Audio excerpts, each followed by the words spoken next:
Buenas tardes, chicos. Hoy vamos a revisar brevemente todo lo que deben de saber básico sobre las reacciones químicas.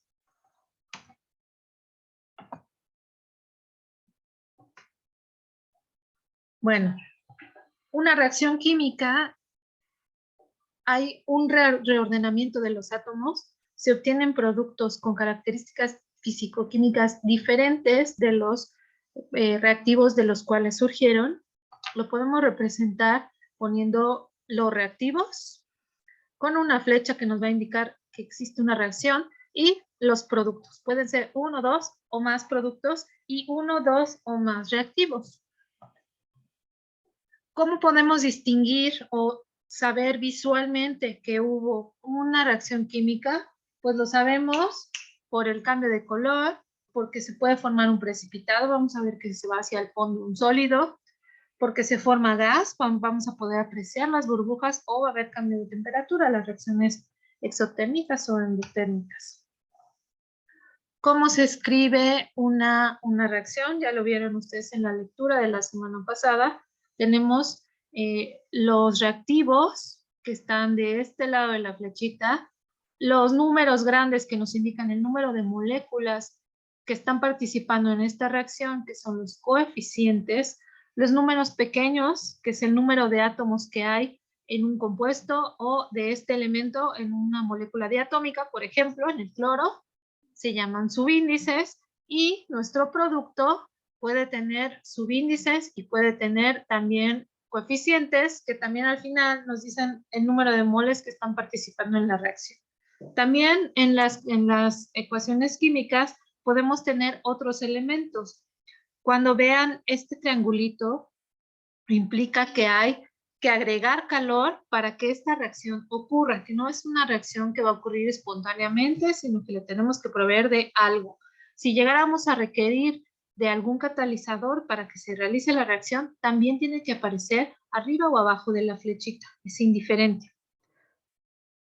También podemos distinguir cuando vean este tipo de flechitas hacia abajo, quiere decir que este compuesto, en este caso el cloruro de plata, se está precipitando. Se va a formar un sólido insoluble y se va a ir hacia el fondo de nuestro matrazo, nuestro vaso donde estemos realizando la reacción. También podemos distinguir, van a ver en algunas ecuaciones químicas que tienen estos símbolos que nos están indicando el estado físico en el cual se encuentran los reactantes o los productos. Ya yéndonos más hacia los tipos de reacciones, hay 4 tipos de reacciones en general. Tenemos las reacciones de síntesis, en las cuales a partir de 2 reactivos diferentes vamos a sintetizarlos y vamos a obtener un producto. Tenemos la descomposición, en la cual un producto, mediante una reacción química, se va a descomponer en sus componentes. Tenemos la sustitución simple, en la cual un reactivo va a sustituir a otro en esta molécula. Y tenemos la sustitución doble, en la cual se va a hacer una sustitución en las 2 moléculas. Tenemos estas reacciones en la química inorgánica, pero también podemos ver este tipo de reacciones en los compuestos orgánicos. Entonces, ustedes ya revisaron toda la nomenclatura de los compuestos orgánicos. Hay que seguirla repasando, y respecto a las reacciones que podemos encontrar en los compuestos orgánicos, vamos a empezar a ver la adición. La adición, el primer proceso de adición que vamos a revisar es la adición de halógenos en alquenos. Entonces, si ustedes se fijan, tenemos nuestra molécula de halógeno. Recuerden que los halógenos son los elementos de la familia 7A y normalmente se encuentran formando moléculas diatómicas. Por eso aparece como X2. Entonces, si tenemos un alqueno y un halógeno en algún disolvente, lo que vamos a obtener es un compuesto dihalogenado, es decir, se va a sustituir, esta doble ligadura se va a romper y esos electrones se van a compartir con los átomos del halógeno. Entonces vamos a tener una cadena simple, un alcano, pero sustituido en 2 carbonos que estén vecinos. Si en cambio tenemos un alquino, lo que va a ocurrir es lo siguiente. Primero se va a romper una de estas ligaduras y se van a adicionar un átomo el halógeno en cada uno de estos carbonos vecinos. Pero como siempre vamos a tener este halógeno en exceso, van a haber otras moléculas del halógeno ahí revoloteando por ahí y puede atacar muy fácilmente a estas dos, a esta doble ligadura, y se va a hacer la sustitución nuevamente del alqueno. Entonces lo que vamos a obtener es un alcano, pero tetra sustituido por el halógeno. Aquí vemos la reacción pues ya simplificada. ¿Qué pasa si en vez de tener un halógeno, un XX, tengo un hidrácido, ácido clorhídrico, ácido bromhídrico, ácido yodhídrico, cualquiera de estos? Y lo tengo junto a un alqueno en presencia de, bueno, este es ácido acético. ¿Qué ocurriría? Se va a hacer una sustitución o una adición más bien de el hidrógeno y del halógeno en los carbonos en donde estaban presentes las dobles ligaduras. Aquí tenemos que considerar la regla de Markovnikov para poder decidir en dónde se va a adicionar el hidrógeno y en dónde se va a adicionar el halógeno. Entonces, lo que nos dice la regla de Markovnikov es que el hidrógeno del ácido clorhídrico, por ejemplo, se va a pegar en el átomo de carbono que tenga mayor número de átomos de hidrógeno. Por ejemplo, ¿qué pasaría si yo tengo un alqueno o un alquino, pero este es una triple ligadura en un carbono terminal? Es decir, que nada más tenía un hidrógeno aquí, mientras que el otro tenía, bueno, en el caso de los alquinos no, mientras que el otro tenía otro tipo de sustituyentes, no era un carbono terminal. Entonces, puede ocurrir. Por ejemplo, cuando tenemos el alquino, lo que va a pasar es justo lo que pasaba con la halogenación. Se va a romper una ligadura, se va a adicionar el hidrógeno en uno de los carbonos y el halógeno en el otro carbono.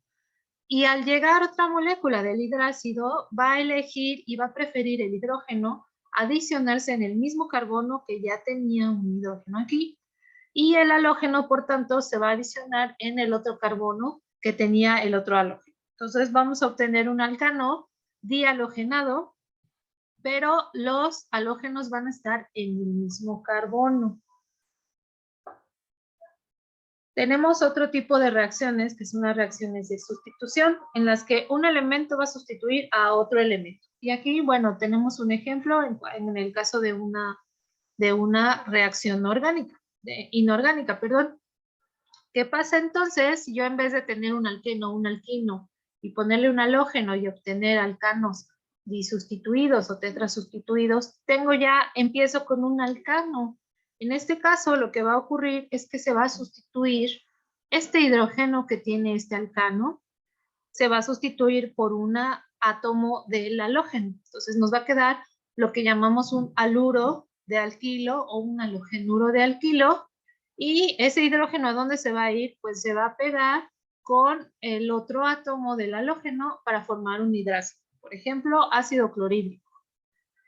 En el caso de los halogenuros o los haluros de alquilo, que ya los revisamos también su nomenclatura, recuerden que, por ejemplo, se llamaría cloruro de metilo, yoduro de pentilo, etc.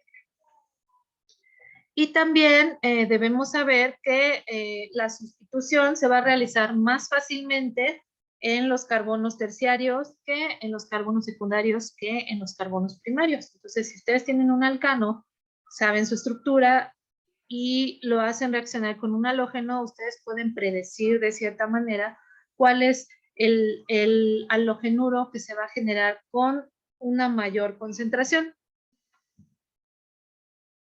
Y ese es el que van a escribir en la reacción. Pueden producirse todos, pero el que se sabe que se produce con una mayor incidencia es el del carbono terciario sobre el secundario sobre el primario. En el caso del benceno, Ustedes saben que el benceno, bueno, aquí no los ponen, pero tiene hidrógenos, un hidrógeno unido a cada uno de los vértices que representa uno de los carbonos. Cuando hacemos reaccionar al benceno con un halógeno, y aquí sí necesitamos como un aditivo para que se pueda realizar la reacción, el catalizador es cloruro de hierrico o bromuro hierrico, lo que vamos a obtener es un halobenceno, clorobenceno, yodobenceno, fluorobenceno y un hidrácido, porque va a ocurrir lo mismo que ocurría en el caso de los alcanos. ¿Dónde se va a sustituir? Pues aquí también no hay tampoco, donde lo pongamos es exactamente igual en el caso del benceno. Ya cuando se trata de moléculas del benceno sustituido, ya se tienen que tomar otro tipo de consideraciones de cuál sería el producto. En el caso del puro benceno solito, esto es lo que nos va a dar estos dos productos. Ahora, ¿qué pasa si el haluro de alquilo que había obtenido del alcano con el halógeno lo hago reaccionar con el benceno?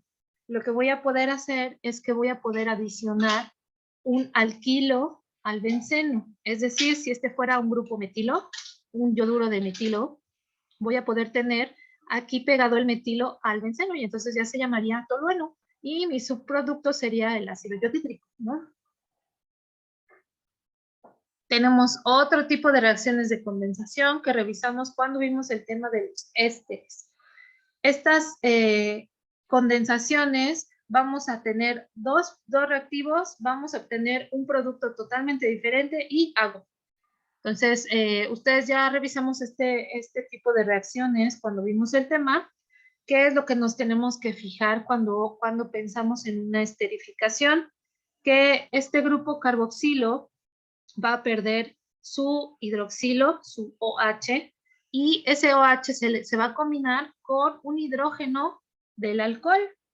Cuando quede esta molécula sola con sus electrones libres para combinarse, van a ser atraídos por este oxígeno y este oxígeno se va a pegar aquí. Entonces lo que nos va a quedar es muy parecido a un ácido, pero en vez de tener un hidrógeno aquí, pues va a tener el otro radical que proviene del alcohol. La segunda parte del éster proviene del alcohol, la primera parte proviene del ácido. Entonces, cuando tengan dudas, escriban la fórmula un poquito desarrollada o semidesarrollada para que tengan más claridad en de dónde salen o cuáles van a ser los productos que van a obtener. Y se obtiene también agua. Podemos tener otro tipo de reacciones como las reacciones de oxidación y reducción. Ustedes seguramente el año pasado revisaron el tema y pueden determinar cuándo un elemento gana o pierde electrones. Eso lo conocen cuando ustedes determinan las valencias de cada uno de los elementos. Y saben que cuando ganan electrones, un elemento se reduce y cuando pierden electrones, un elemento se oxida. Eso ya lo revisaron el año pasado. Pero ¿qué es lo que ocurre en el caso de los compuestos orgánicos? Cuando tenemos un compuesto orgánico como un alcano y nosotros le vamos adicionando oxígenos, van a ver que primero se va a convertir en un alcohol, luego se va a convertir en un aldehído y al final se va a convertir en un ácido.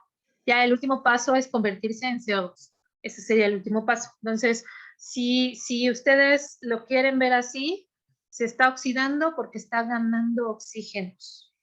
Entonces, estas serán las formas más reducidas y estas serán las formas más oxidadas. Si vemos aquí la valencia que tiene el carbono en cada uno de estos compuestos, van a ver que su valencia aquí es de -4 y conforme le vamos agregando oxígenos para hacer un alcohol, un aldehído, un ácido o CO2, cada vez está siendo más positivo, es decir, se está oxidando ese carbono.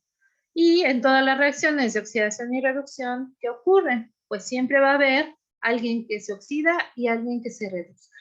Siempre tenemos que tener ese equilibrio, por eso se llaman así este tipo de reacciones. Entonces, acuérdense, conforme van ganando oxígenos, se van haciendo cada vez más oxidados esos compuestos. Y lo máximo de oxidación para los compuestos orgánicos es el CO2. ¿Podemos también oxidar a los alcoholes? Por supuesto que los podemos oxidar. ¿A qué los vamos a oxidar? Primero vamos a oxidar los aldehídos y después a ácidos, pero no podemos hacerlo con todos los alcoholes. Y además necesitamos agentes oxidantes, ya sean moderados o más fuertes, para poder realizar estas reacciones. No van a ocurrir espontáneamente. Requerimos ocupar estos catalizadores. Entonces, en el caso de los alcoholes primarios, acuérdense que son alcoholes primarios porque están unidos a un carbono primario. Y un carbono primario se llama así porque está unido a un solo carbono. Es decir, estos van a ser normalmente los carbonos que están en los extremos de la estructura lineal que tengamos o de las ramificaciones. Van a estar en los extremos. Entonces, tenemos nuestro alcohol primario. ¿Qué es lo que va a pasar cuando se oxide? Va a perder este hidrógeno y este oxígeno a su vez va a combinar sus electrones con este carbono que va a perder un hidrógeno. Entonces nos va a quedar un aldehído. Ya está oxidado en forma de aldehído. Y si tenemos un alcohol primario y le ponemos un oxidante fuerte como el ácido crómico o el permanganato de potasio, lo que vamos a obtener es una oxidación mucho más fuerte y vamos a obtener, a partir de nuestro alcohol, nos vamos a brincar al aldehído. En realidad esta reacción sí ocurre y después se vuelve a oxidar a un ácido carboxílico. No es que este paso no exista, sino que es un paso que se obvia y por eso no lo ponen o no se escribe. Lo que vamos a obtener entonces es un ácido carboxílico. Entonces la oxidación se va a realizar en el carbono que tenía unido al oxígeno y va a quedar completamente oxidado. ¿Qué pasa cuando tenemos alcoholes secundarios? Fíjense como aquí este carboncito está unido a un radical por un lado y otro radical por el otro lado, y ahí tienen el enlace al grupo hidroxilo para que convertirse en un alcohol. Cuando tenemos un alcohol secundario y le ponemos cualquier tipo de oxidante, luego lo que va a hacer es que va a perder los hidrógenos y el oxígeno se va a quedar pegado con el carbono. ¿Qué es lo que vamos a obtener? Una acetona. Aquí no hay ya opciones de obtener aldehídos, vamos a obtener una acetona. Ya no lo podemos oxidar más porque este carbono ya no tiene lugar para que entre un OH y que se convirtiera en un ácido. Tendríamos que hacer otro tipo de reacción para quitar alguno de estos radicales y que nos quedara pegado un OH. Entonces, utilizando solamente agentes oxidantes no lo vamos a lograr. Esto es lo máximo que vamos a hacer. ¿Y qué ocurre entonces con un alcohol terciario? Que está unido a 3 radicales, que pueden ser la longitud que ustedes quieran de cadenas de hidrocarburos.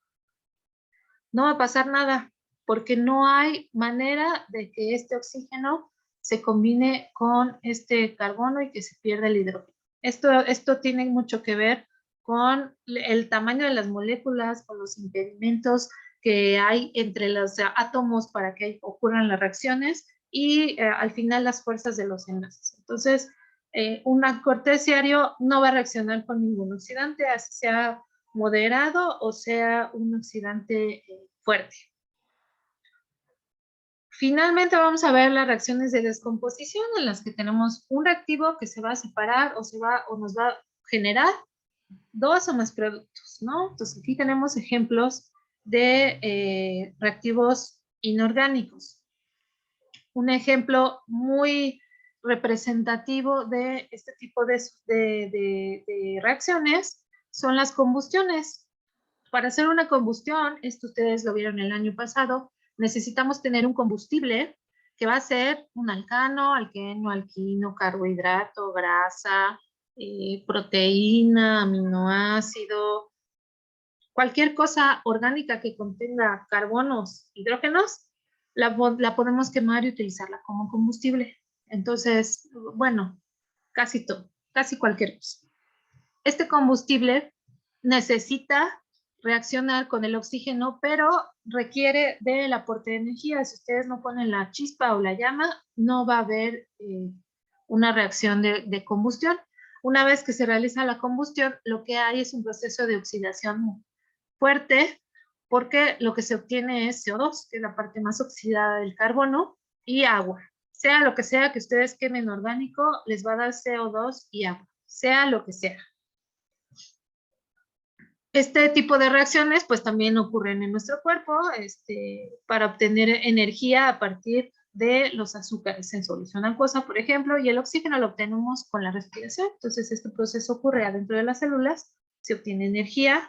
Obviamente esto se lleva a cabo en estructuras celulares, hay enzimas, hay espacios diseñados específicamente para que se realicen estas reacciones y lo que al final se obtenga sea CO2, que es lo que nosotros exhalamos cuando respiramos, y agua.